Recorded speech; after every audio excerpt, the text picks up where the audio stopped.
मुंबईतील वरळी मतदारसंघामध्ये घसीटाराम हलवाई या दुकानाच्या पत्त्यावर 48 मतदार राहत असल्याचा दावा आदित्य ठाकरे यांनी काल मतचोरीबाबत प्रेझेंटेशन करताना केला। या घसीटाराम हलवाई आणि 48 मतदार नेमके आहेत कुठे याचा रियालिटी चेक झी24 तासनं केलेला आहे। आमच्या प्रतिनिधी मनश्री पाठक यांनी याबाबत घेतलेला हा आढावा पाहूया।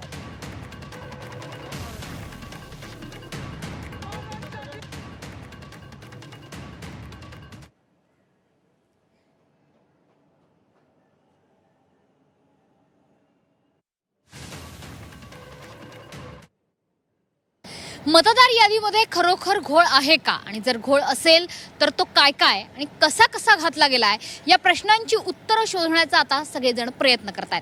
आदित्य ठाकरेंनी जे वरळीचे आमदार आहेत त्यांनी आपल्या मतदारसंघापुरता हा घोळ पुढे आणण्याचा प्रयत्न केला। ज्या ठिकाणी सध्या मी उभी आहे हा लोअर परळचा भाग आहे, हा आहे A to Z इंडस्ट्रियल इस्टेटचा भाग आणि माझ्या आजूबाजूला तुम्ही बघताय की पाडकाम झालेला आहे, एक डिमॉलिशन झालेली इस्टेट होती या ठिकाणी आणि हे डिमॉलिशन झालेली जागा ही घसीटाराम हलवाई या नावानं होती।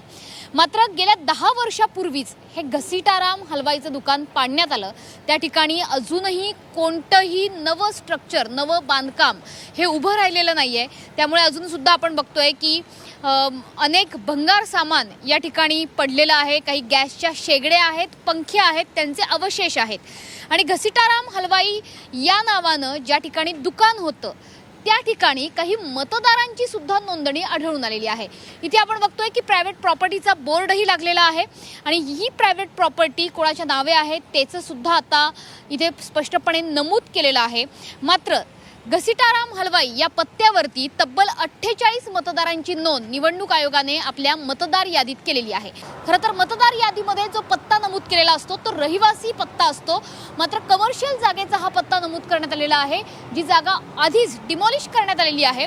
सध्या आपण या A to Z इंडस्ट्रियल प्रिमायसेसच्या सोसायटी ऑफिसमध्ये जाणार आहोत आणि त्यांना विचारणार आहोत की हे घसीटाराम हलवाई प्रकरण नेमकं काय आहे आणि खरोखर या ठिकाणी कोणी राहत होतं का।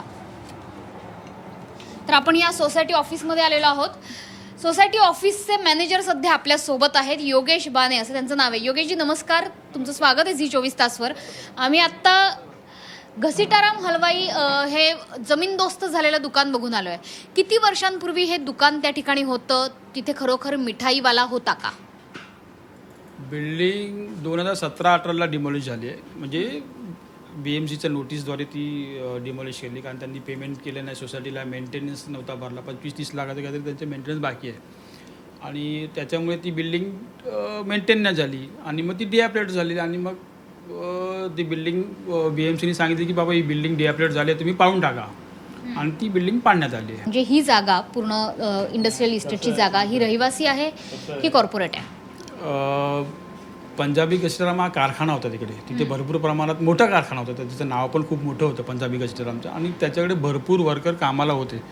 सगळे ते UP बिहारचेच होते, पण सगळे बही लोकच होते आणि भरपूर लोक होती, म्हणजे 50-100 का सांगता येत नाही, पण होती भरपूर लोक होती, कारण त्यांचा मार्केट खूप मोठा होता, कारखाना खूप मोठा होता, पसारा खूप मोठा होता आणि खूप चालायचं दुकान ते, त्याच्यामुळे लोक होती तिकडे कामाला। मग ते मतदान करायचंय त्याच्या बाबतीत तुम्ही कधी काही ते आम्हाला नाही आम्हाला काय, पण राहायची इथेच ती होती, लोक राहायची तिथे, म्हणजे 24 तास ती इथेच राहायची, त्यांचा रहिवासी पत्ता हाच होता? ते पण मी सांगू शकत नाही, पण आता समजा इलेक्शन कार्ड त्यांचं इकडचं आहे याचा अर्थ त्यांनी ते इथे ते वास्तव्य राहतात किंवा त्यांनी रेसिडेन्शियल प्रूफ म्हणून त्यांनी हा दिला असेल, असं असू शकतं। असं असू शकतं, पण हे दुकान जमीनदोस्त झालं त्याच्यानंतर सगळे कामगारही गेले? हो गेले ना, गेले 2017-18ला ती सगळे गेली। तर एकंदरीत 2017 ते आता आहे 2025, मात्र 2025 मध्ये सुद्धा मतदार यादीत घसीटाराम हलवाई हे दुकान अजूनही शाबूत असल्याचं बघायला मिळतं आणि इतकंच नाही तर त्या पत्त्यावरती 1 नाही 2 नाही तब्बल 48 मतदार आहेत। त्याच्यामुळे हे 48 मतदार घसीटाराम हलवाई दुकान जमीनदोस्त झाल्यानंतर नेमके गेले कुठे आणि त्यानंतर त्यांचं मतदान कार्ड नेमकं कुठलं आहे हा संशोधनाचा विषय आहे। मात्र तुर्तास लोअर परळ भागामधला हा अस्तित्वात नसलेला जमीनदोस्त झालेला घसीटाराम हलवाई चांगला चर्चेत आलाय। कॅमेरामॅन मंगेश पेडामकर, मनश्री पाठक, झी24 तास।